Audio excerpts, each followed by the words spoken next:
Cálculo 1.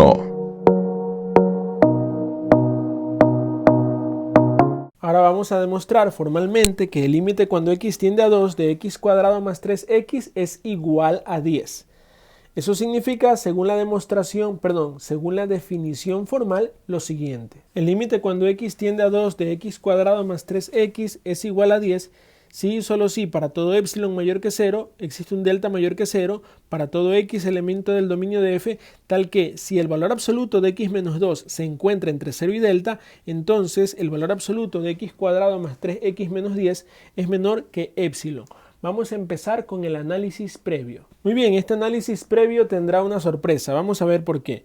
Tomamos la parte izquierda de la conclusión, x cuadrado más 3x menos 10 en valor absoluto.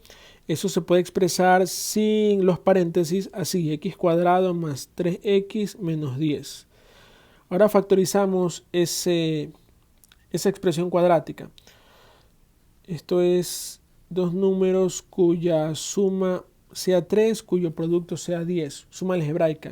Esos números son más 5 y menos 2. Bien, nosotros podemos separar esto gracias a una propiedad de valor absoluto en valor absoluto de x más 5 por valor absoluto de x menos 2. Según la hipótesis, el valor absoluto de x menos 2 es menor que delta, ya que ese valor absoluto estaba multiplicado por el valor absoluto de x más 5.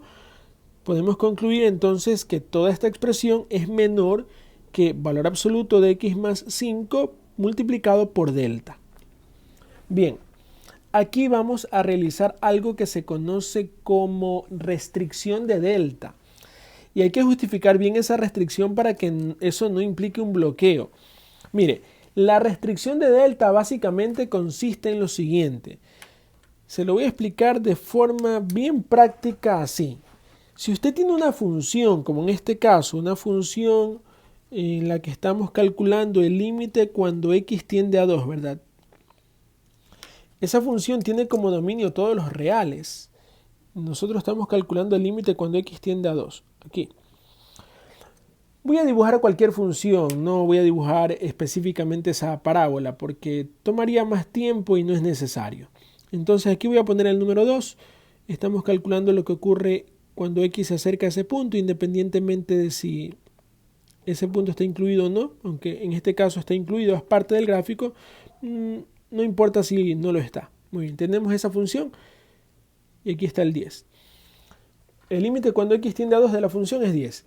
¿Qué pasaría si nosotros restringimos delta a un máximo de 1? Es decir, si decimos el valor máximo que puede tomar delta es 1. Es como que hagamos lo siguiente, como que reduzcamos todo el análisis al intervalo entre 1 y 3, sin importar lo que pasa con el gráfico de aquí en adelante ni de aquí en adelante. O sea, estamos olvidándonos, estamos descartando lo que pase con el resto del gráfico. Solo nos vamos a concentrar en lo que pasa en el intervalo 1-3. ¿Por qué? Porque si x tiende a 2 y delta vale 1, recuerde, esto es 2 más delta, 2 menos delta. Delta vale 1 como un máximo que ni siquiera puede tocar. Es decir, delta ni siquiera puede llegar a ser 1, por eso los paréntesis. Así que x se encuentra en cualquier punto entre 1 y 3 sin incluir al punto de en medio que es el 2. Eso no altera el límite, eso no altera el resultado. Es como olvidarse de la función, pero mantener la función en las cercanías de 2. Y recuerde que cuando estamos calculando un límite, lo que realmente nos interesa saber es lo que ocurre en las cercanías de 2. Todo esto se lo digo para justificar el por qué la restricción de delta es correcta.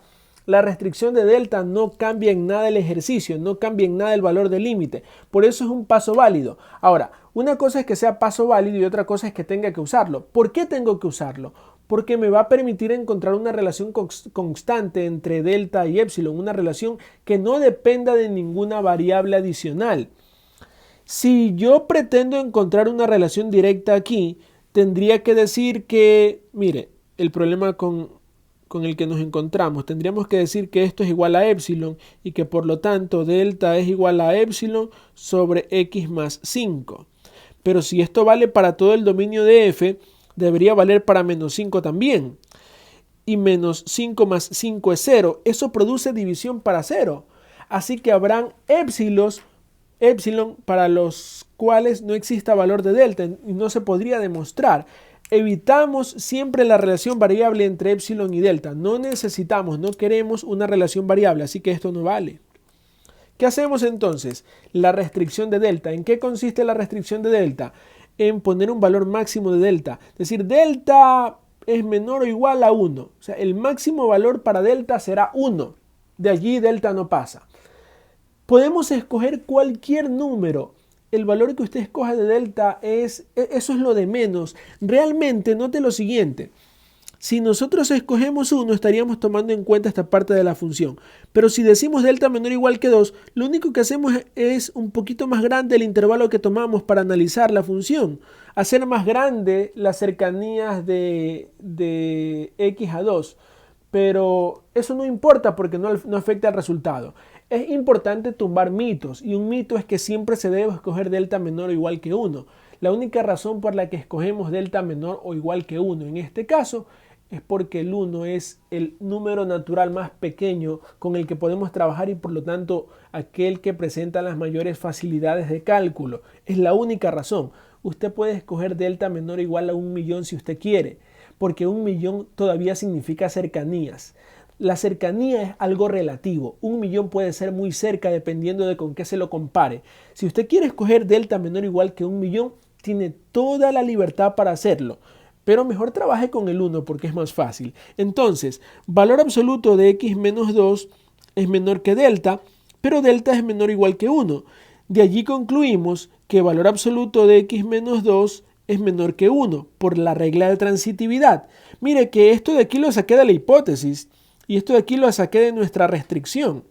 Ahora, si descomponemos esto, se vería así. Menos 1, aquí va x menos 2 y acá 1. Sumando, voy a sumar 7 en cada lado. Esa suma no es accidental.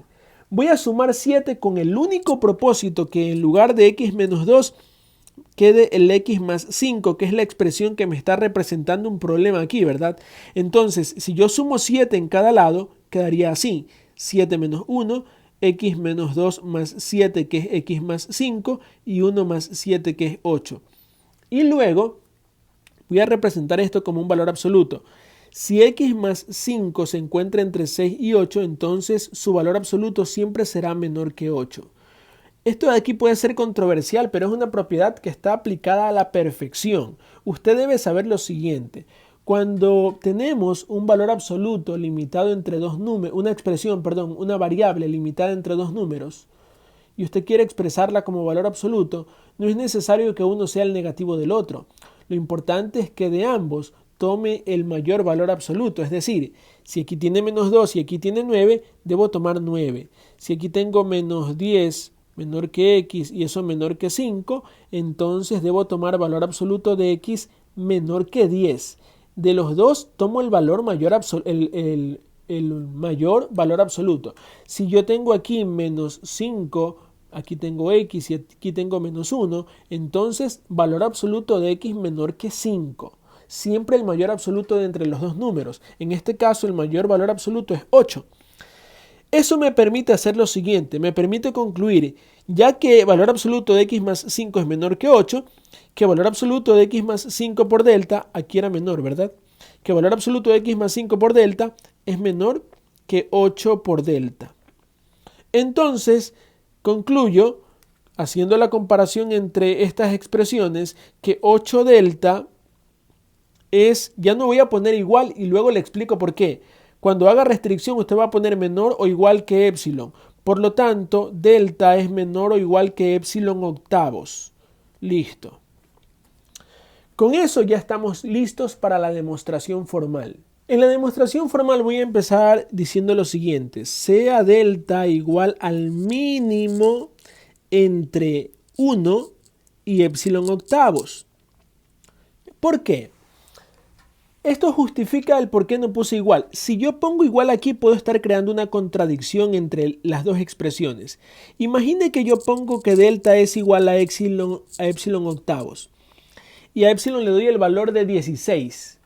Como para todo epsilon existe un delta, si delta es igual a 16, entonces si epsilon es igual a 16, entonces delta sería igual a 2. Pero eso contradice el hecho de que delta siempre debe ser menor o igual que 1.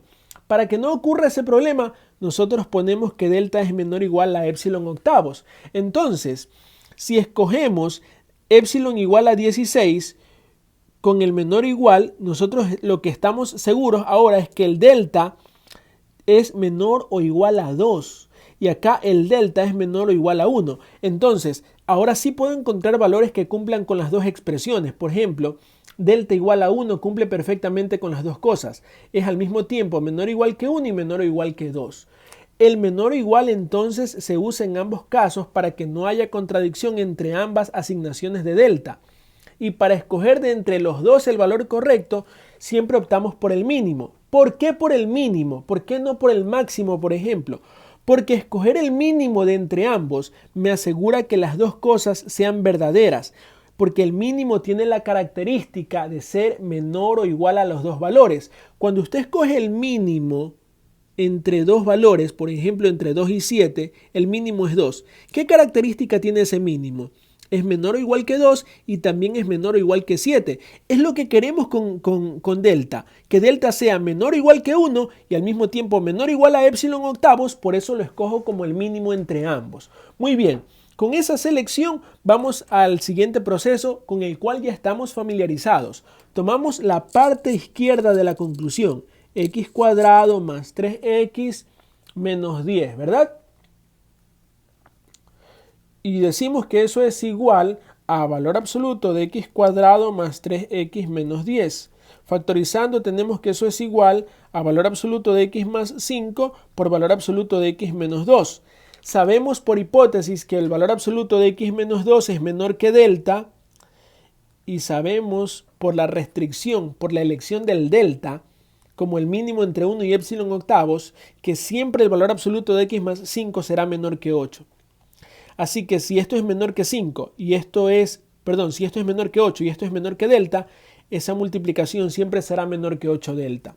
También sabemos que delta es menor o igual, ojo con esto, es aquello de lo que le hablé antes. Delta siempre será menor o igual que 1 y delta siempre será menor o igual que epsilon octavos. Siempre cumplirá con las dos cosas cuando se escoge el mínimo.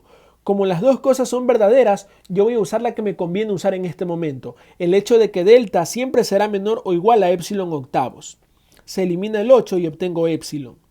Finalmente, por transitividad concluyo que el valor absoluto de x cuadrado más 3x menos 10 es menor que epsilon, que es lo que quería demostrar. Listo.